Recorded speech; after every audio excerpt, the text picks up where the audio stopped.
पूर्व deputy CM Dushyant Chautala ने दादरी में पार्टी की जनविश्वास रैली को संबोधित किया और कहा कि जेजेपी का कोई भी विधायक बीजेपी या कांग्रेस के मंच पर पहुंचा तो कानूनी कार्रवाई होगी। भ्रष्टाचार मामले की जांच को लेकर दुष्यंत भड़क गए और कहा कि हम जांच के लिए पहले भी तैयार थे और अब भी तैयार हैं।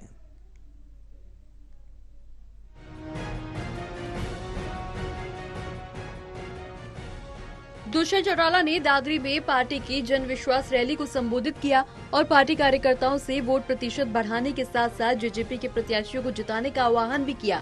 दुष्यंत ने पूर्व सीएम भूपेंद्र हुड्डा पर बीजेपी की मदद करने के आरोप लगाए। कहा कि पुत्रमोह में भूपेंद्र हुड्डा ने दूसरे नेताओं को हाशिए पर धकेलकर अपना स्वार्थ साधा है। किरण चौधरी सहित कांग्रेस के बड़े नेताओं और रिश्तेदार नेताओं का बलिदान देकर बीजेपी के समक्ष लोकसभा चुनाव में कमजोर प्रत्याशी मैदान में उतारे हैं।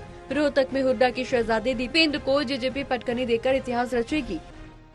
जिस तरीके से किरण चौधरी का बलिदान दिया, सुरेंद्र दहिया का बलिदान दिया, कैप्टन अजय यादव का बलिदान दिया, अपने खुद के रिश्तेदार का करण दलाल का बलिदान दिया, बीजेपी को मदद करने के भूपेंद्र हुड्डा ने कमजोर उम्मीदवार करनाल में भी दिया है और जनता इसको समझ चुकी है। भिवानी की जनता आज राव दान सिंह को किनारे कर एक मन बना चुकी है। महेंद्रगढ़ से एक इतिहास के साथ राव बहादुर सिंह जी को जिताएंगे और रोहतक के अंदर भी हमारा युवा प्रधान रविंद्र सांगवान लड़ रहा है, वहां पटकनी देने का भी काम है। जेजेपी के पदाधिकारियों द्वारा पार्टी छोड़ने के सवालों पर दुष्यंत चौटाला ने कहा कि जेजेपी ही नहीं बल्कि सभी पार्टियों के नेता चुनावी दौर में पार्टियां छोड़ रहे हैं। लोकसभा चुनाव के बाद जेजेपी नए वर्कर्स को जोड़ेगी। उन्होंने कोविशील्ड मामले में पल्ला झाड़ते हुए कहा कि मुझे पूरी जानकारी नहीं है। साथ ही ये भी कहा कि हरियाणा लोकसभा चुनाव में इनेलो ने 7 और कांग्रेस ने 9 उम्मीदवार ही उतारे हैं, जबकि जेजेपी ने अपने सभी 10 उम्मीदवार मैदान में उतार कर साबित कर दिया है कि जेजेपी बीजेपी या किसी अन्य पार्टी की वोट काटने के चक्कर में नहीं है।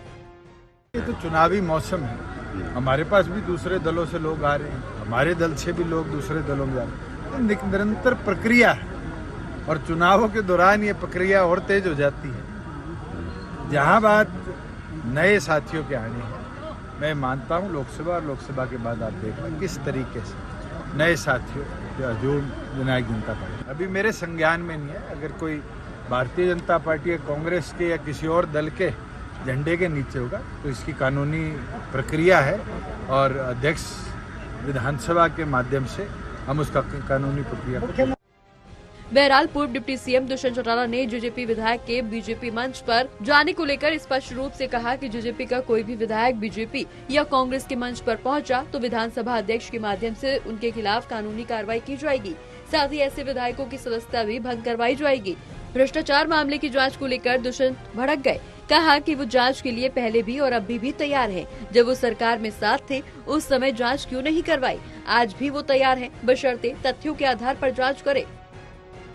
टोटल टीवी के लिए प्रदीप साहू की रिपोर्ट।